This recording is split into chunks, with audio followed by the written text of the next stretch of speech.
Hi guys, welcome back to the channel. As you can tell, it's getting cold in the Northeast. I just picked up this Kawasaki Prairie 400. Supposedly needs a head gasket. It did start, and I was able to drive it up on the truck to get it home. It is heavy. It's got to weigh at least 600 pounds.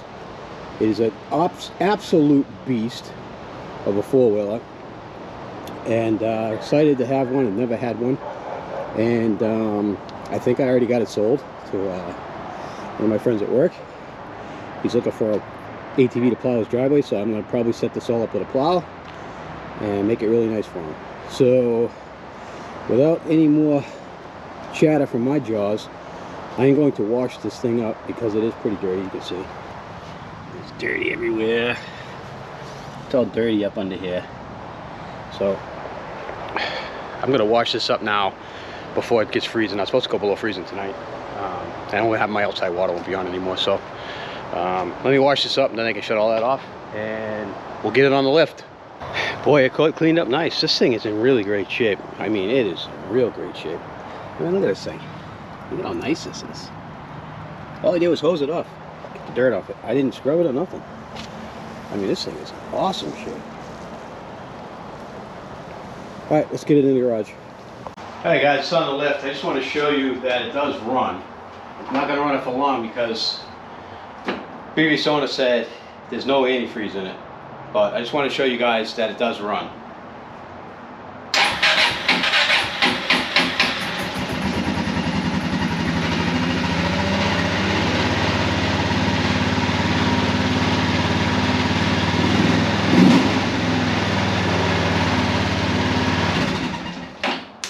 Alright, I don't want to run it too long. Let's take a look at this console here. And it says it only has 170 hours on it, which seems pretty low. It has 1,000, almost 1,100 miles. So that's low miles and low hours. I wonder what year this is. Let's look at the VIN, see if we can figure out what year this thing is. Alright, I just looked at the VIN. The 10th number in the VIN is a 1. This makes it a 2001 Prairie. And I think that might be the last year they produced these. I'm not 100% sure. Let me know in the comments if 2001 is the last year for the Prairie 400. I don't really know. Alright, let's take a look at the motor oil. Let's see if the motor oil is milky. No, it's full. Let's take a look. I can't tell if it's milky. It looks like it might be a little bit milky. But he said a mechanic told him he needed a head gasket. So I've been looking this thing over a little bit. We got the battery charging right now. The air cleaner looks pretty good. Not dirty. That's an encouraging sign. Alright, I decided to take some of the plastics off. I'm going to take the tank off in a minute. And let me show you guys something real quick. I just saw the biggest spider I ever saw. I don't know if this thing was a gray recluse or what it was, but look at the size of that spider. It was right on the gas tank. That thing was massive. Well, anyways, I hit it with brake clean and the torch and burnt the shit out of it. It's gone now, but wow, kind of spooked me. The thing had to be like almost 2 inches long. All right, let's work on getting this off. One thing I wanted to show you guys is that we're missing the drain plug on the water pump. And I pretty much think this is it right here. This was on the bike, and there's a screw there. So I'm thinking that's the drain plug. And it looks like there's a aluminum washer there, so I'm assuming that's the plug. So maybe he did take it somewhere and have a mechanic look at it. He probably drained all the fluid out of it and saw it wasn't smoking anymore. So maybe it does need a head gasket. I'm going to take the tank off and come back. I got all the plastics off that I need to get off, I think, to get to the engine. Like I said, the drain plug was missing there, but it was on the handlebars on this piece of tape, and I'm pretty sure that's it. But something else that's a little strange is that the oil line's missing a screw there, and it's missing a screw there. So I'm not sure what's going on here. Somebody had to have been in here playing around, and I'm not sure why. So I think what I'm going to do now is I think I might fill this thing full of water. I'm going to put the drain plug back in. And then I think I might put compressed air into the cylinder and see if I get any bubbling up in the radiator. Pulled out the spark plug, if you guys can see that. That does not look like the plug of an engine with a bad head gasket. That plug would be spotless if it was a bad head gasket. That looks like it's running way too rich. There's too much fuel going to it. I think that might be why it's smoking. Let's fill it with water and see what happens. Alright guys, I have my compression tester in there. Easiest way to check to see if you have a radiator leak is to put compressed air into the cylinder. And what I'm going to do right now is I'm going to hook up. And it's only 5 psi. I got the compressor dialed down to 5 psi. Let's see what happens. Oh. All right. Air should not come out of your radiator. You should not. So we got a bad head gasket or something more destructive, like a cracked cylinder or a cracked head. So we won't know until we tear it apart. So it looks like we're tearing this baby apart. All right, so I got the exhaust is off, just hanging there. I got the radiator hose off here. I'm gonna have to remove this one, and I think that's it. I'm gonna have to remove the timing chain adjuster, which looks brand new. Somebody replaced that. Also, you can see here there's like screwdriver mark in there. There's a screwdriver mark there. So somebody's had this cover off before, and from the amount of RTV I see, kind of verifies that. So I took this top engine bolt out here, and I just pushed this forward with it's on bushings. I just pushed this forward with the pry bar so I can get that off. Hopefully I can get it off. All right, I'm going to take the covers off so I can get all these screws, and then we'll start yanking. All right, the covers are off. I think at this point here, start loosening all these up. Hopefully we can get them off.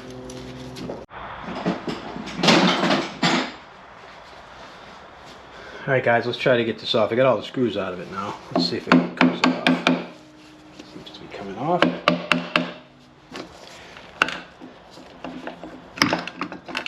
There we go.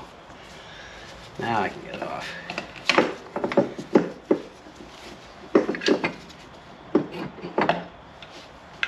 All right, we're in there, and that looks a little milky. All right, we're gonna have to pull the timing chain adjuster, and then take the camshaft out, and then we can remove the head. I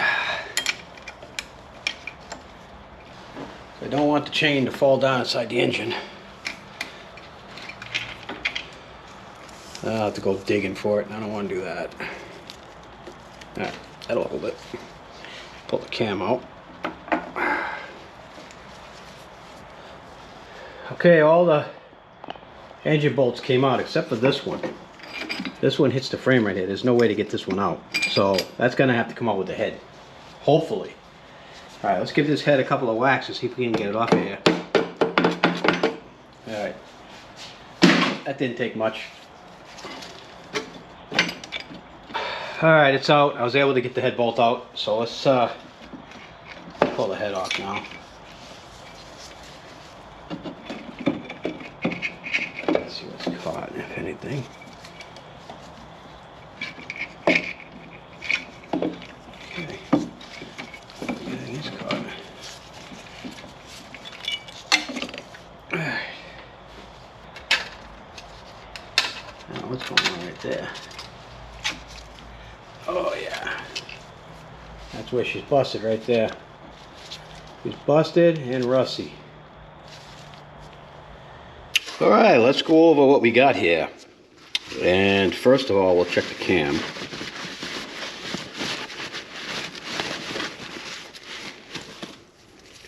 And the journals look absolutely perfect, factory fresh.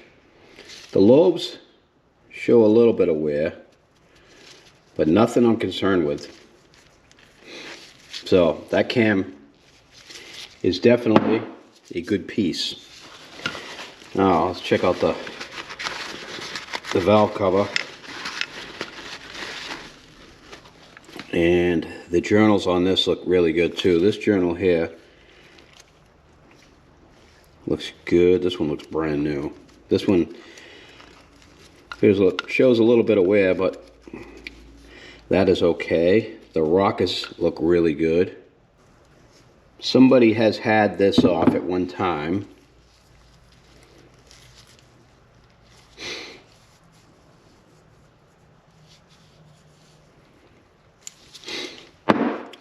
And what they did was they used a screwdriver to pry it off, and you can see the screwdriver mark there, there,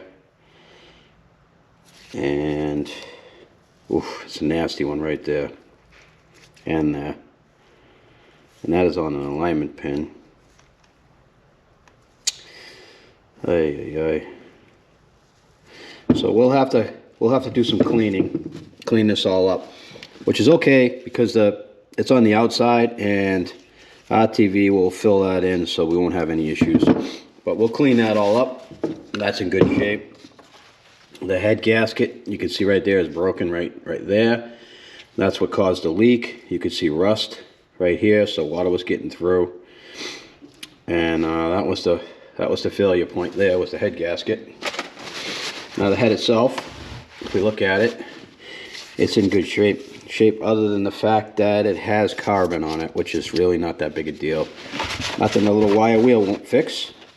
And then we're gonna inspect this really good to make sure that we don't have any damage here from where that head gasket was broken, which I don't think we do.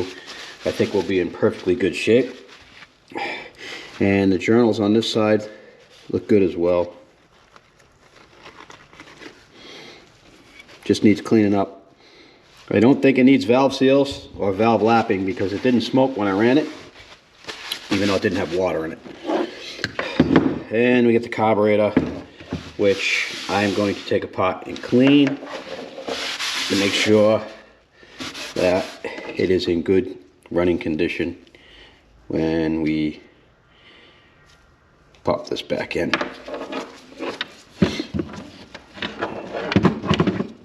Alright, I think what we're going to do first is we're going to clean the head up a little bit.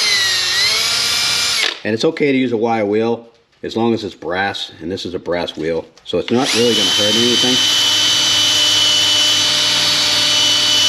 And I'm going to stay off the head surface. I'm going to stone that after. This is just to clean the valves up. Get the carbon out of there.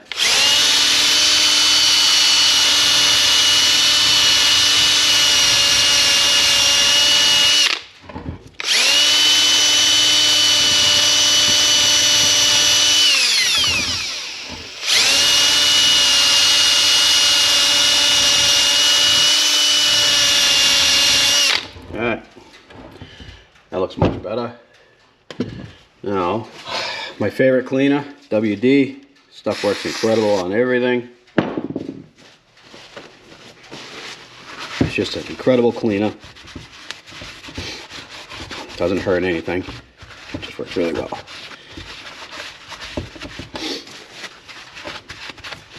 Alright, there's some stuff down in there. Let me grab a Q-tip.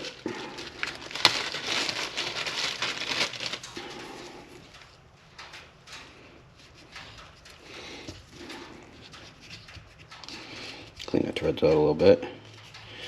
And I will hit this with brake clean really good when we're ready. Now,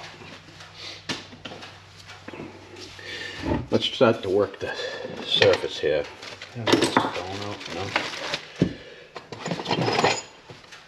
I use my stone.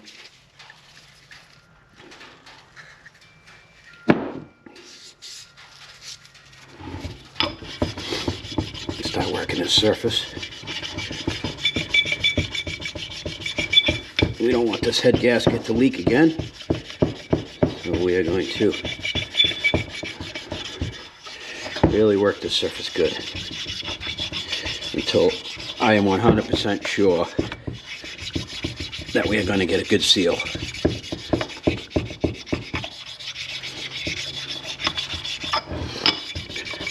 Alright, I'm going to continue to do this off camera. You guys get the idea.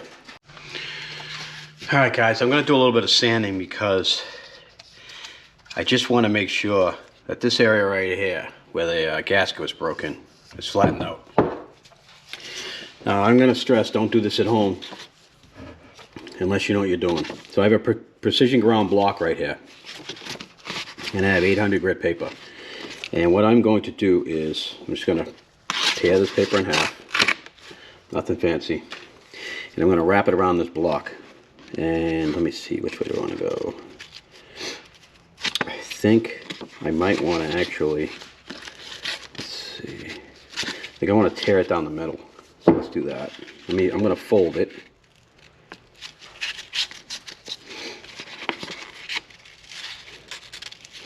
And you can cut it with a razor blade if you want, but the stuff tears pretty easy. And it's not going to hurt nothing.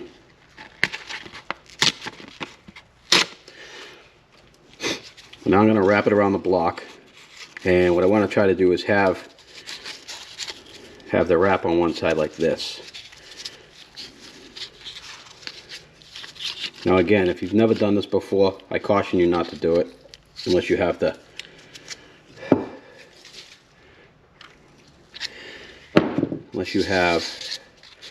some type of a polishing background maybe.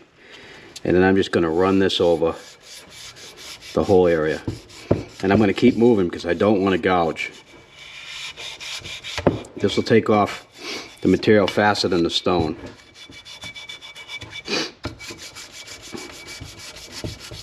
But if you don't know what you're doing, you can damage the head, so be very careful when you do this. And if you don't have a precision block, don't even attempt it, because you can't use anything but that, because a precision block is perfectly flat. And that's what you want.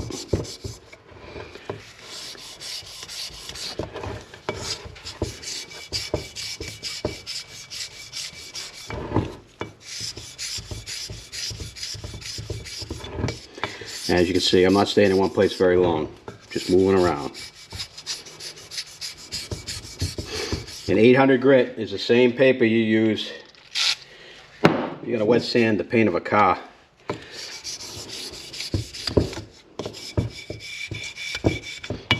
So it's very fine paper.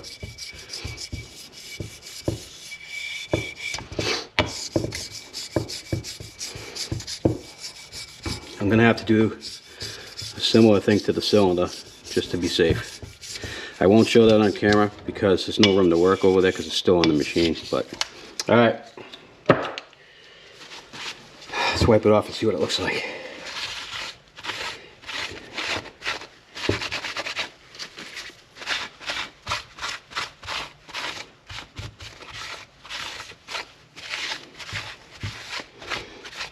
You can see it already looks, I mean, it's still dirty, but let me try to clean it up a little bit better.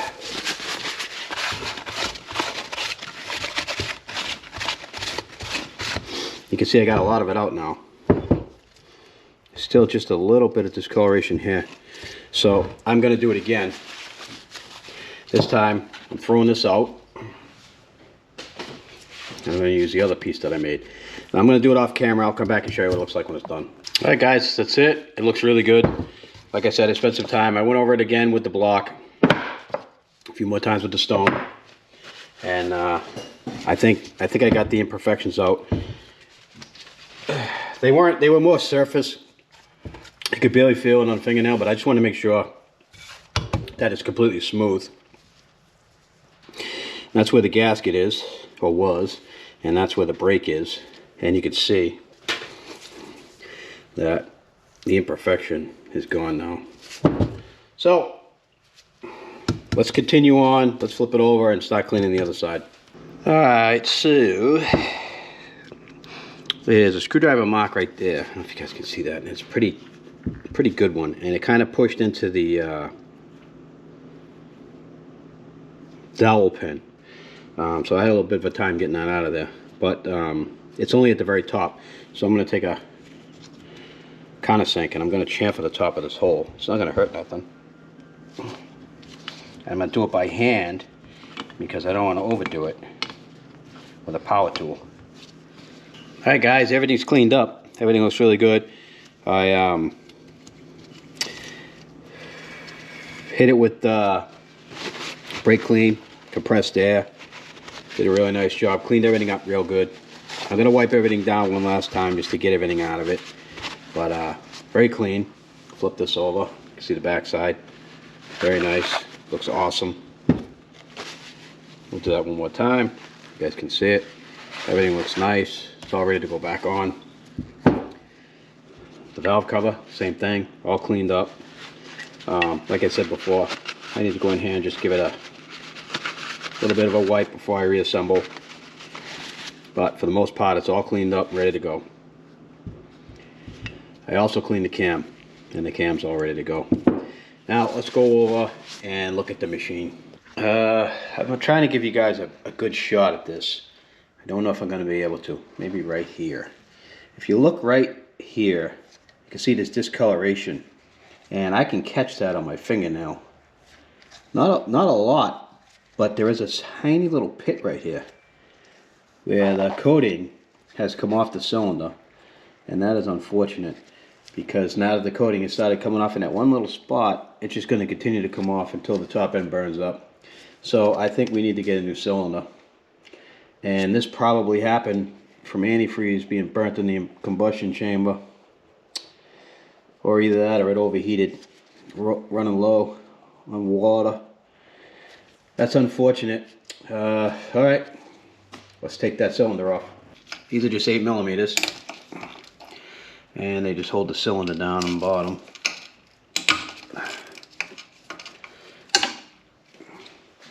Alright guys, let's try to tap this guy off. You know what, let me push this back down for a second. I think I want to get a little compressed air, blow some of this stuff off the top of this engine.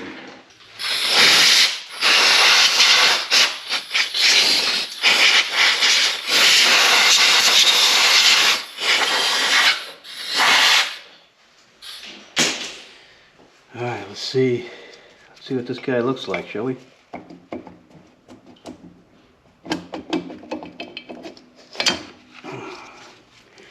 Alright. Let's bring the piston up. Alright, of course, we gotta get that chain up. It's falling down in there.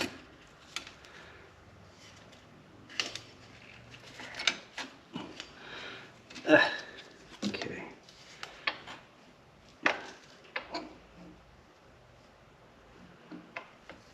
Alright, now this piston looks like it's been recently replaced. That looks like a brand new piston. And I bet those rings are new too. So I think all I need to do is pick up a used cylinder. And that base gasket looks like it's brand new also. So let's I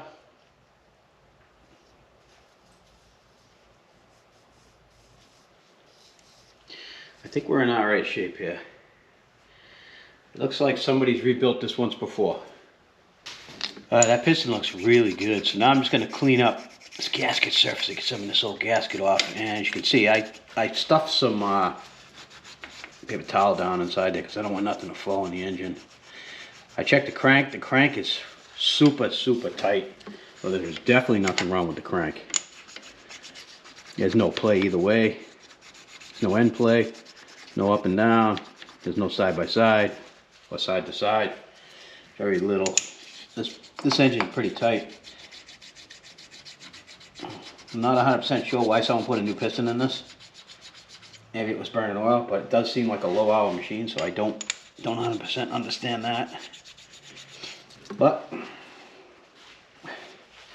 complete rebuild never hurt nobody, and just allows for a better machine for my buddy. So let's just work on finding a cylinder now. And I'll probably check out Power Sports Nation, most likely, because they seem to have the best used parts. And I'm not 100% sure you can still buy brand new parts, brand new cylinders for these.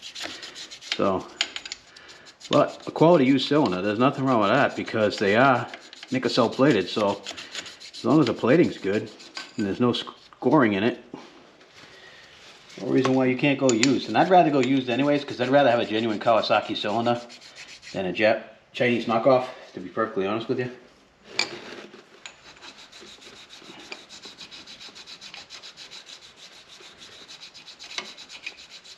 I think that should do it. I think that'll clean it up very nicely, and it did. Alright. I'm glad I didn't have to do any scraping. That is awesome.